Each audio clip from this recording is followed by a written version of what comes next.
Hey guys, here we are. It is May 9th, and we are coming to you with your 10-minute or less market update.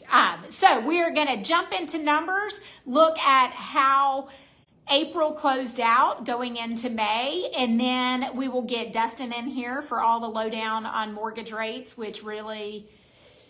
It's not going to be the happiest news on the planet, but that's okay. We just got to roll with it and figure it out. So let's get into market numbers and talk about how April closed out as compared to last year. Let's first take a look at Muskogee and Harris County. So for April, there were 196 closed sales. As compared to April of last year, there were 300 closed sales. So you can see we are way down on closed sales, which again, if you've been tracking and watching so far this year, not a big surprise. It's sort of been trending that way every month. So we were down in Muskogee and Harris County by about 103 closed sales. That's a lot of lacking business. We'll put it that way.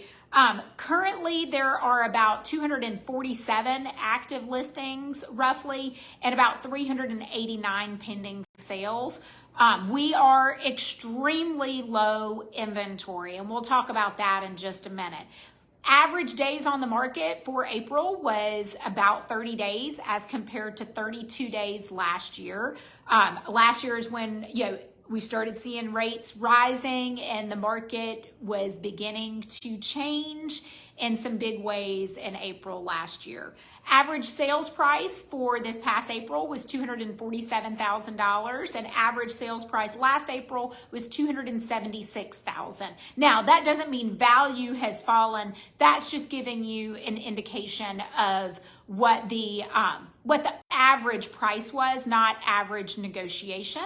We will get to that in our list to sale price percent. So our list to sale price percent was approximately 98% for April, and last year it was about 99.56. So we're still not seeing, huge negotiation on pricing as far as what it listed for to what it went under contract and sold for. So those are your quick stats for Muskogee and Harris County. Now let's jump to Russell and Lee County. There are currently, or for April, we had about 111 closed sales. In April last year, we had about 153, so about a 42 home difference. At current active inventory for Russell and Lee County is about 154 listings, and pending sales is about 229. Again, super low inventory. Average days on the market for April was about 35 days, and last year it was about 21 days. Average sales price for April in Russell and Lee County was about $256,000, and last year in April it was about $267,000. List to sale price percent for April was 98.34, and last year it was about 100.48, so things were still selling kind of slightly over list price. So still not big negotiations happening. Pricing is holding pretty strong. So looking at the low inventory, there are a lot of reasons for low inventory, but one of them is the fact that interest rates are high. Compared to what we were used to. A lot of homeowners that have interest rates at 2, 3, 4%, they're just not willing to sell their houses right now unless they have to sell because they're moving or some type of life situation. But a lot of people are choosing just to kind of stay in the house they're in for the moment because they're at such a low rate, and they know if they sell the house now, their 3% interest rate is going to more than double on what they purchase. So that is, I think, is a really big factor as to why we are continuing to see such low inventory levels. So getting into rates, let's bring in Dustin with North Point Bank, our local mortgage expert, to give us the lowdown, the no down, the whatever down that we know. Everything is perfect. Everything is perfect. Okay, well, so there you go. That's it. Everything is perfect. We're done. So rates are higher. That's the gist of it. We are probably about a full point higher today than we were exactly 30 days ago, which means in the last 30 days, people's affordability has changed. I mean, on a $250,000 house, your payment, if you would have went under contract 30 days ago versus today, is $165 higher than it would have been. Not the news we wanted, Dustin. It does hurt. It hurts pockets. Something that I have talked to a lot of people about, though, is even though you look at, we've got a lot of people on the fence, right? You're kind of wondering, should I buy? Should I wait? And $165 is not a small amount of money. That does change people's affordability and what they can afford, what they're willing to pay each month. But over the span of that, over the first year, you're talking a few $1,000s more out of pocket versus a scenario which we do believe rates are going to fall in the next 12 months, which is going to already in a market where you don't have inventory. If we see rates fall into the fours, all of a sudden you're going to have demand. It's going to get go crazy back to the roof again. Yeah, it's going to so get crazy. You're going to start fighting over homes again. I'm still seeing people pay over asking price. Now it seems like it's getting more competitive, and that's probably because of the inventory low problem. Inventory, very low inventory. So once those rates fall, the few $1,000s extra it would have cost you over the first year is going to be a lot cheaper than the appraisal gaps. And the having to pay your own closing costs, the bidding wars, and then just natural appreciation of that home. If that home, if a $250,000 home appreciates 5% over the first year, is that about?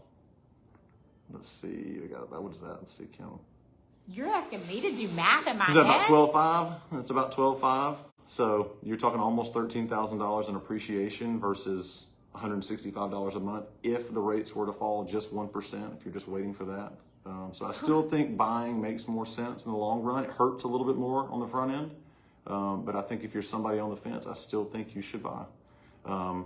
And we do have, from a buyer perspective, it's still, I mean, I guess because of low inventory, you can say that it still is a seller's market in many regards. But we've also seen average time on the market go up. We've seen the list to sale price percent drop a little bit, which means sellers are a little more negotiable. Buyers right now are able to get some level of negotiation. Sellers aren't feeling desperate, but some level of negotiation with closing costs or other types of concessions.